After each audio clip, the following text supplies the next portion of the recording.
I feel sad, I feel down. What is it that I can do in order to receive tranquility? When you are in a state of stress, you lost your job, you're stressed, you have family problems, you lost a loved one, your health is deteriorating. What do? Ibn al-Qayyim saying this, from the greatest blessing of Allah upon the slave is tanazzul as-sakina, for tranquility to be consistently sending on him. But when tranquility goes from him, happiness and safety goes. The words I'm going to say today, inshallah ta'ala, is going to help you all, bi'idhnillahi al-kareem. Now this topic of receiving tranquility, wanting to have tuma'nina, tranquility, it's something that the prophets wanted.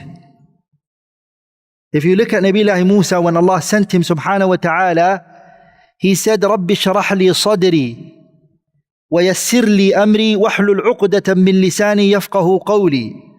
So he asked Allah for what? He said, Rabbi sharah li sadri. Oh Allah, expand my chest. The scholars mention Rabbi sharah li sadri, here he meant tranquility. The task I'm going to take is going to need mental strength. So Allah give me tuma'nina. Like Ibrahim was more direct. When he said to Allah, Rabbi arini kayfa tuhyi al-mawta. Oh Allah, show me how you bring life to the dead. So then he was asked, قال أولم تؤمن? Did you not believe in it? Or don't you believe that Allah is the one who creates? قال بلى. He said, of course I believe Allah is the creator. But then after that, what did he say? ولكن ليطمئن قلبي. And so that's when the idea came to me that Ibrahim mentioned something very profound. He said, the reason I'm asking this question is ليطمئن قلبي, so that my heart can find what? طمأنينة, tranquility. And so everybody's looking for this. رجالا ونساء, men, women, Muslim, kafir, young, old. Everyone's looking for tuma'nina, tranquility, sah? Courses are given. Books are read, sah? Personal development books. People buy off W.H. Smith and these stalls.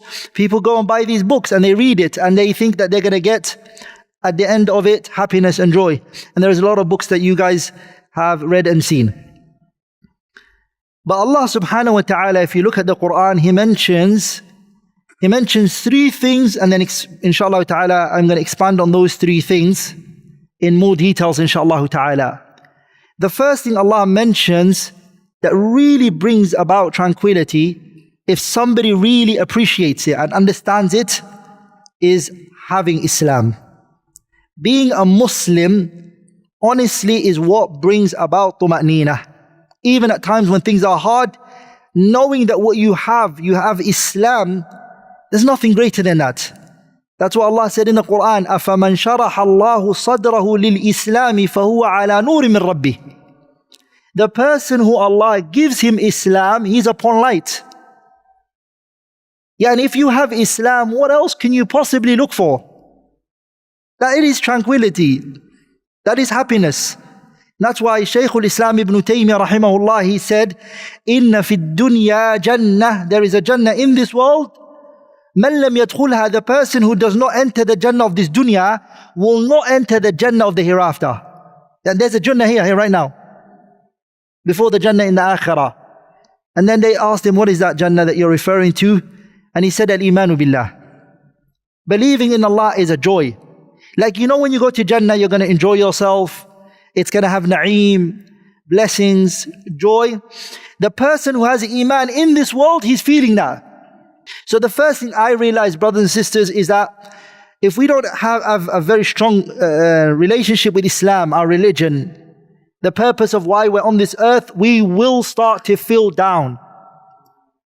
We will start to feel down. Al-amalu salih, righteous action, is also a general term. Let's expand on that and break that down. The first thing that you need, my brothers and sisters, and I would encourage you all to write it down on your phones, on a notebook, to keep it with you, to stick it somewhere in your house that you look at every time. When are you falling short?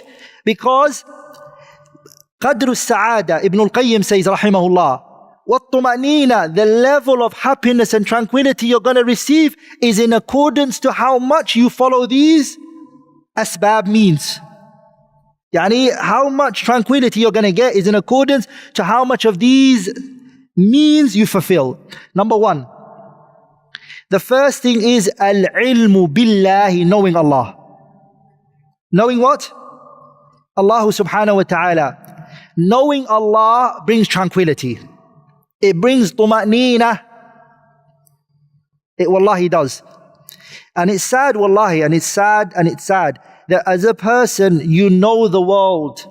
You know the procedures and the processes that you need to take if you want to get an Emirates ID. You know the process that you need to take if you want to do this or if you want to do that. But the most basic thing in the religion, you may not know it. And that is who? Allah subhanahu wa ta'ala. This is not good. Allah subhanahu wa ta'ala criticized the people for only knowing the dunya. He said about them, يَعْلَمُونَ ظَاهِرًا مِنَ الْحَيَاةِ الدُّنْيَا وَهُمْ عَنِ الْآخِرَةِ هُمْ غَافِلُونَ. That they know the apparent affairs of the dunya, they know it. Hassan al-Basri, he said about that verse, he said that they know the weight of something before it's scaled. They can look at a pile of gold and say, that's how much that one weighs. Even before it's put on the scaling machine, he'll tell you it weighs that much, that's how much it is. And then he said, Hassan al-Basri, if he goes and he prays, you'll think, well, how's that possible? He doesn't know how to pray properly, his salah is wrong, and he's been doing that for the last 40 or something years. And the greatest thing to know, my brothers and sisters, is Allah. Are we all together, brothers? So wallahi, if you sit in a room and you take a lesson and you study Allah's names, and that's the way to know Him subhanahu wa ta'ala. Allah has names. Wallah, He has names. وَلِلَّهِ الْأَسْمَاءُ الْحُسْنَى فَادْعُوهُ بِهَا. Allah has beautiful, majestic names. Every day you take one name from the names of Allah and you study it and you look at where it's in the Quran and you internalize it. Wallahi, it will shape your life. Let's take a few names from Allah's name subhanahu wa ta'ala. Look at the name Ar-Rahman and Ar-Rahim. And I'm not going to go too technical. But if you ponder over, Allah is Ar-Rahman and Ar-Rahim, the most merciful, the most gracious, subhanahu wa ta'ala. How much can that affect you? And you know Allah is the most merciful, subhanahu wa ta'ala. You sin and He forgives you. You commit crimes and He forgives you. A human being, if you do a mistake to him, is like, I don't know if I can forgive. Allah, He forgives, subhanahu wa ta'ala. Very merciful. Crimes are committed and He forgives, subhanahu wa ta'ala. You come the day of judgment filled with sins and He takes you to Jannah with His mercy because of La ilaha illallah. La ilaha illallah that you came with. Either you will not be taken to hellfire or you will be taken to hellfire but finally taken out. And then when you really ponder on Ar-Rahman and Ar-Rahim, it changes your life and it affects you. From the names of Allah subhanahu wa ta'ala is Al-Qareeb. I'm only choosing those two names for now. I really pondered on this name Al-Qareeb. Allah used it. وَقَالَ رَبُّكُمُ ادْعُونِي أَسْتَجِبْ لَكُمْ إِنَّ الَّذِينَ يَسْتَكْبِرُونَ عَنْ عِبَادَتِي سَيَدْخُلُونَ جَهَنَّمَ دَاخِرِينَ وَقَالَ رَبُّكُمُ ادْعُونِي أَسْتَجِبْ لَكُمْ. The other ayah where Allah says, وَإِذَا سَأَلَكَ عِبَادِي, this is the verse I wanted. وَإِذَا سَأَلَكَ عِبَادِي عَنِّي فَإِنِّي قَرِيب. When my slave asks me, I am close. أُجِيبُ دَعْوَةَ الدَّاعِ إِذَا دَعَانِ فَلْيَسْتَجِيبُوا لِي وَلِيُؤْمِنُوا بِي لَعَلَّهُمْ يَرْشُدُونَ. When my slave asks me, I am close. Al-Qareeb, Allah is close to His creation. What's very profound in this verse is Allah mentioned that He's close to His creation at the time He mentions dua. Ponder here. وَإِذَا سَأَلَكَ عِبَادِي عَنِّي فَإِنِّي قَرِيب. When you ask, Allah is close. The messenger also pointed that message out. He said, أَقْرَبُ مَا يَكُونُ الْعَبْدُ مِنْ رَبِّهِ وَهُوَ سَاجِدٌ فَأَكْثِرُ الدُّعَاءَ. Allahu Akbar. The time that the slave is most closest to Allah is when he's in the sujood. Increase in the dua. And then there is a strong bond between Al-Qareeb and Ad-Dua. So when you think about this name, Allah is close to His creation, subhanahu wa ta'ala, with His knowledge. That person will do what? He'll beg Allah more. So when you think about that name, it brings you to Allah subhanahu wa ta'ala. The second, inshallah ta'ala, means to attain al-tuma'nina is al-faz'u ila salati, running to the prayer. When you are in a state of stress, you lost your job, you're stressed, you have family problems, you lost a loved one, your health is deteriorating. What do? Al-faza'u ila salati, run to the prayer. That's what you do. Allah told us in the Quran, وَاسْتَعِينُوا بِالصَّبْرِ وَالصَّلَاةِ. Look for patience. In patience and in prayer, look for aid and support. وَلِذَلِكَ the Prophet ﷺ, he took that verse on. إِذَا اشْتَدَّ عَلَيْهِ هَمٌّ أَوْ غَمٌّ. If the Prophet became sad or distressed, alayhi salatu wasalam, what would he do? بَادَرَ إِلَى الصَّلَاةِ. Ibn al-Qayyim, he says, he would run to the prayer and he would say the following statement. He will say, أَرِحْنَا بِهَا يَا Bilal. Bilal, do the adhan for us so we can find tranquility through the prayer. أَرِحْنَا, راحة, طمأنينة, tranquility. He would run to the prayer. He would hasten to do sujood and ruku' for Allah. The Messenger sallallahu alayhi wa sallam, he told us, وَأَمَّا السُّجُودُ فَاجْتَهِدُوا فِي الدُّعَاءِ. When you're in the sujood, strive to make so much dua in the sujood. Why? فَقَامِنٌ أَن يُسْتَجَابَ لَكُمْ. Because it will be accepted from you. If you ask Allah in the sujood, it will be accepted from you. So the only one that's preventing you from attaining the things that you want is you not asking Allah in sujood. And who is it that's going to run to Allah to pray? Is the person who's connected to Allah.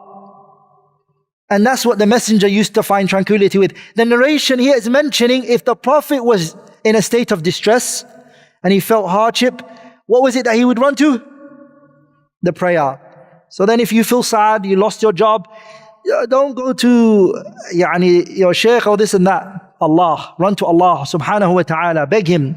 Ask Him subhanahu wa ta'ala. He can see your affairs. That's what strengthens a person's tawheed and aqeedah. Number 3. The third thing that you should do, my brothers and sisters, if you're looking for tranquility, is ask yourself, how is your relationship with the book of Allah subhanahu wa ta'ala? The Quran, how are you with it? When was the last time you opened the Quran and you read it? When was the last time? Ask yourself. Has your mushaf collected dust? Have you left it? Is your mushaf on the shelf collecting dust, or is it something you open and you read and you have a relationship with the Quran? The scholars, they mention that the person, he has abandoned the Quran if he doesn't finish it once a month. Because of the ayah, وَقَالَ الرَّسُولُ يَا رَبِّ إِنَّ قَوْمِ اتَّخَذُوا هَذَا الْقُرْآنَ مَهْجُورًا. The Mufassireen, they said, Hajrul Quran, boycotting the Quran is not reading it, not finishing it once a month. You boycotted it. You will fall under the verse, they say. Hey wallah. Once a month, you've not finished the entire Quran, that means you boycotted the book of Allah subhanahu wa ta'ala. My brothers and sisters, everything on this earth is created except that book. It is the speech of Allah subhanahu wa ta'ala. It is the last miracle given to the last and the best of all prophets. جاء النبيون بالآيات فانصرمت وجئتنا بحكيم غير منصرم آياته كلما طال المدى جدد يبينهن جمال العتق والقدم. Every prophet came with a miracle for his people to believe in him. And it was a very profound miracle. Muhammad ibn Abdullah sallallahu alayhi wa sallam, he came with the Quran. And it's a miracle that will stand until the day of judgment. Wallahi, you read the Quran, brothers and sisters, you're like, this is talking to me right now. This situation I'm going through, this problem, there it is. How can it not help you when the book, the Quran, has come from Allah and you came from Allah? This is the word of Allah and this is the creation of Allah, you. This is the only thing that can give you salvation, wallah. Allah gives the dunya to the person who He wants, what He wants to give him it. So beg Him, ask Him, Ya Rabbi, this world is yours. I just need this job. I need this from it. And you can use your relationship with the Quran to get what you want. So reading the Quran, open the Quran and read it. Wallah, your heart will fall, it will relax. The distress, the hardship. When you're negotiating work, signing this contract, dealing with this person, sometimes working in places where there's free mixing going on, music is playing in the background, and your heart is deteriorating by the day. And then on top of that, you have no relationship with the Quran. Where is your heart going to head? Yeah? Where is your heart going to head? And then the Quran brings you back, gives you that tranquility, my brothers and sisters. The Prophet, he told us in the hadith, مَجْتَمَعَ قَوْمٌ فِي بَيْتٍ مِّن بُيُوتِ اللَّهِ. A group of people do not come together in a house from the houses of Allah. يَتْلُونَ كِتَابَ اللَّهِ وَيَتَدَارَسُونَهُ فِي مَا بَيْنَهُمْ إِلَّا نَزَلَتْ عَلَيْهِمُ السَّكِينَةِ. Tranquility comes down on them. They're studying the book of Allah, they're looking at the Quran, they're pondering on the Quran. Wallahi, I know you all can testify to this. Sometimes I'm reading an ayah from the tafsir. The other day, I'm not mentioning this, wallahi, only just how profound it was. Tafsir ibn Jarir al-Tabari, I got it from my shelf and I was looking at an ayah from the Quran. 4 hours went by, I was still standing, I didn't feel it. Had I stood up for something else, my legs would have hurt me. But when I was reading the tafsir of Ibn Jarir al-Tabari, my mind went with it. The way he gets into the ayah, the benefits he extracts from it, the meaning he extracted from it. I looked at my time and I realized I was standing for 4 hours just looking at the tafsir. The kalam of Allah has a waq'ah, it has an effect on the heart. It just needs you to come to it. You will see what it does to you. Wonders. There was a wise man who was once asked, Ibn al-Qayyim, he said, بِقَدْرِ كَمْ نَقْرَأُ مِنَ الْقُرْآنِ. How much of the Quran should we read? They said to him. And then he said, بِقَدْرِ مَا تُرِيدُ مِنَ السَّعَادَةِ. Read as much happiness as you want. The Quran, how much of it should we read? He said, read as much happiness and joy you're looking for in life. That's how much Quran you should be reading. And everyone here would say, oh, I want unlimited happiness and joy. Sah? And then read that Quran unlimitedly.